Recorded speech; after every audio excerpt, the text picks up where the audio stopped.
Hindi ka na matatakot na ikaw ay mapapalayas pa sa sarili mong bahay. Kanin na sinubo mo pag napasok ka, iluluwa mo. Hindi ganun po yan.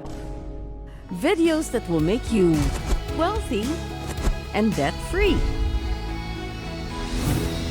Ano ang mas tamang diskarte? House and lot or negosyo muna? Yan ang pag-uusapan natin sa episode na ito. Hi there, this is Chinky Tan, your pambansang wealth coach. Thank you very much for tuning into this channel. Ito yung channel that will help you to become wealthy and debt-free. Kaya subscribe na kung hindi pa kayo subscriber. O yung mga friendship, ang pag-uusapan po natin is yung all about investment, di ba? Ano bang mas maganda mag-invest? Ilagay ko na lang yung pera ko sa house and lot or business. Alam mo, marami pong tao naguguluhan po pagdating po dito. At the same time, the reason why naguguluhan because they have only limited knowledge on regarding to this. Kaya nga, ang gagawin ko po, magbibigay po ako sa inyo ng mga ideas, no? And to help you evaluate what do you think is preferably for you. After hearing this information, that is the time that you can make a decision. So, ito po yung gagawin po natin. I will ask some questions and I will also answer the questions. So, ang question lang is, paano ko malalaman ano ba yung mas bagay sa akin? Alam mo, ito lang. Number one, you will only know based on your personal priorities and values. Oh, that's number one. Tanongin mo sarili mo. Ikaw ba, gusto mo talaga magkaroon muna ng bahay lupa na pwede kang makatira? Or if not naman, ang gusto mo, ang plano mo naman, magkaroon ng negosyo para may kumita pa ng pera at saka ka na lang bibili ng bahay. Okay, again, personal preference and choices yan. Kaming mga singkit, ikukwento ko na lang po sa inyo. Ang bawat pangarap ng mga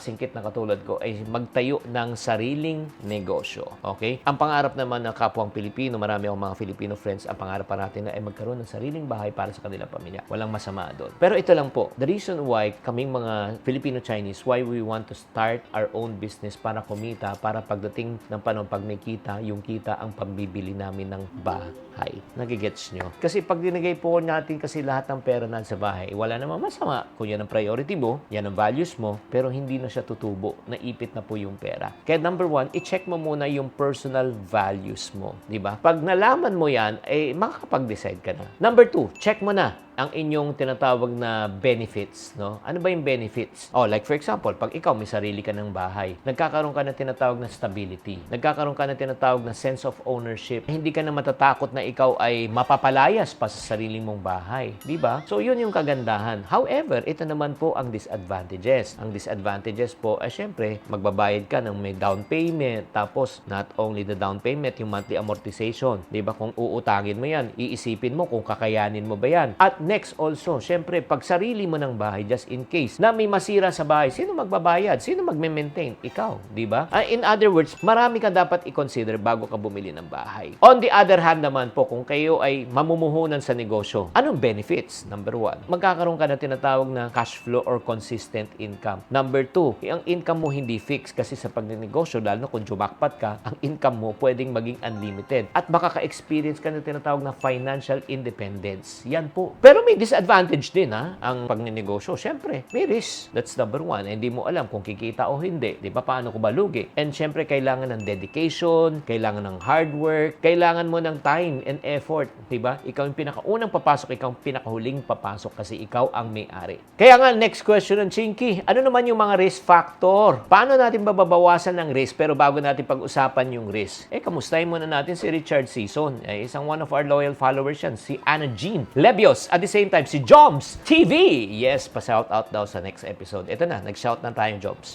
So right now, the question is right now, how can you mitigate risk on both, no? Sa bahay, at the same time sa negosyo. Tuturuan ko po kayo. Sa bahay po, kailangan pag-aralan nyo muna. Siyempre, bago ka bumili, i-check mo muna yung background ng developer. Number one, tinatapos mo yung project. Maganda ba yung delivery? Diba? And then next also, kamusta yung appreciation na kanilang property based on mga history po nila. Tumataas ba yung presyo or bumababa ang value? Pag bumili ka ng property, gusto mo rin tumaas ang value ng iyong property. Agree? And make sure, check mo na rin ulit yung kakayanan mo kung kaya mo bang bayaran yan. Ayoko yung parang pumasok ka, parang kanin na sinubo mo pag napasok ka, iluluwa mo. Hindi ganun po yan. And then, next naman, sa business naman, how to mitigate this? Kailangan po, syempre, ito lang ha. Lalo na pag kayo ay nag-uumpisan ng negosyo, make sure, pakinggan nyo to. Ito lang kailangan nyo maalala. You only invest the amount you can afford to lose. Sa 100,000 na puhunan mo pang isang negosyo. Sample, huwag mo itotodo ang 100,000. 10,000 lang. Bakit? Just in case na magkamali ka, may 90,000 ka. Nag-invest ka ulit ng 10,000, nagkamali ka, may 80,000. Kamali ka ulit on the third try, may 70,000. On the fourth try, pumatok. Alam mo na yung formula. Meron ka pang remaining na 60,000 na pwede mong i-reinvest to recover the losses in the past. That's how you mitigate risk or minimize risk when starting a